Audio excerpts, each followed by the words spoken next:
आलेलं आहे। ही दृश्य पहा मनुस्मृतीचं दहन करण्याकरता म्हणून त्या ठिकाणी आव्हाड पोहोचलेले होते।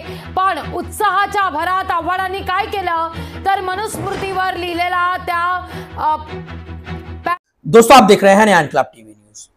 हाल ही में महाराष्ट्र सरकार द्वारा महाराष्ट्र के स्कूली सिलेबस में मनुस्मृति को शामिल करने का निर्णय लिया गया है। इस निर्णय के खिलाफ पूरे महाराष्ट्र में अंबेडकरवादियों द्वारा प्रदर्शन किए जा रहे हैं। इसी तरह का एक प्रदर्शन 29 मई को कोकण के महाड़ में भी था, जहां पर मुमरा कलवा के विधायक डॉक्टर जितेंद्र वाड़े पहुंचे थे। इस प्रदर्शन के दौरान का एक वीडियो विधायक जितेंद्र वाड़े का कुछ इस तरह का वायरल हो रहा है, जिसके बाद उनकी आलोचना हो रही है और उनके खिलाफ पूरे महाराष्ट्र भर में प्रदर्शन किए जा रहे हैं। इस वीडियो में देखा जा सकता है कि प्रदर्शन के दौरान विधायक जितेंद्र वाड़ डॉक्टर बाबा साहब अम्बेडकर की तस्वीर फाड़ रहे हैं, जिस पर मनुस्मृति दहन लिखा हुआ है। इस वीडियो के वायरल होते ही भाजपा, राष्ट्रवादी कांग्रेस पार्टी, अजित पवार गुट और पूरे महाराष्ट्र की रिपब्लिकन पार्टियां विधायक जितेंद्र वाड़ के खिलाफ मैदान में उतर आई हैं। विधायक जितेंद्र वाड़ की तस्वीर के साथ प्रदर्शन किया जा रहा है और उन पर कार्रवाई की मांग की जा रही है। इस ताल्लुक से विधायक जितेंद्र वाड़ ने वीडियो के जरिए माफी मांगी है। उनका कहना है कि वो खुद अम्बेडकरवादी हैं और डॉक्टर बाबा साहब अम्बेडकर को वो अपने बाप की तरह मानते हैं। उन्हें बिल्कुल भी ध्यान नहीं था कि जो पोस्टर फाड़ रहे हैं उस पर मनुस्मृति दहन तो लिखा हुआ है, लेकिन उस पर डॉक्टर बाबा साहब अम्बेडकर की तस्वीर भी है। उन्होंने ये भी कहा कि अब इस मामले पर सियासत की जाएगी, इसलिए मैं अनकंडीशनल तौर पर माफी मांगता हूं। अगर किसी की भावनाएं आहत हुई तो मुझे माफ कर दिया जाए। आज डॉक्टर बाबासाहेब आंबेडकरांनी 25 डिसेंबर 1927 जाती धर्माला जन्म घालणाऱ्या, चातुर्वर्ण्याला जन्म घालणाऱ्या, समाजातल्या स्त्रियांविषयी अतिशय गलिच्छ लिखाण करणाऱ्या मनुस्मृतीचे दहन केलं।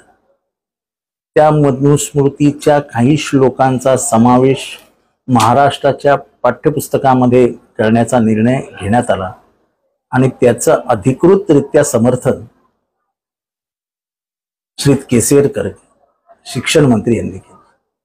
त्याच्या विरुद्ध आम्ही मनुस्मृती दहन करण्याचा कार्यक्रम महाड येथे, जिथे बाबासाहेबांनीच दहन केलं होतं, तिथे घेतला।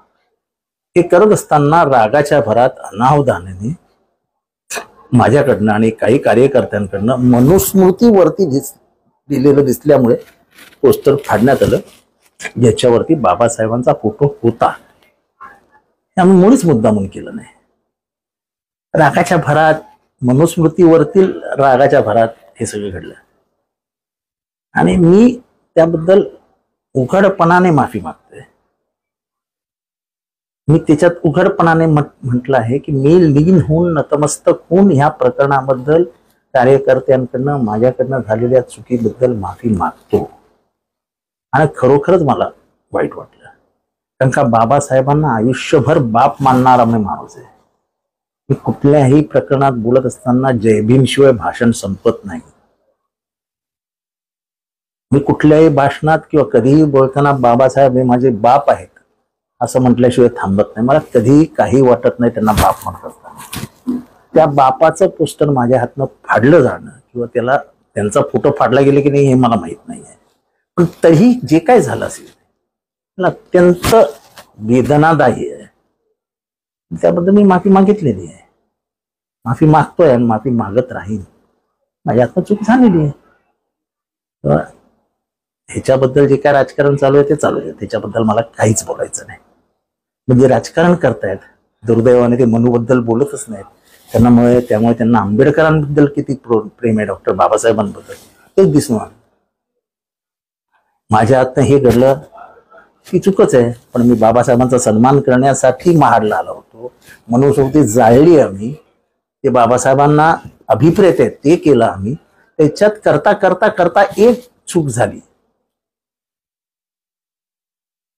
इंग्लिशमध्ये एक म्हण आहे, एरर इज दाय नेम ह्युमन, म्हणजे चूक हे मानवी जीवनाचं लक्षण आहे।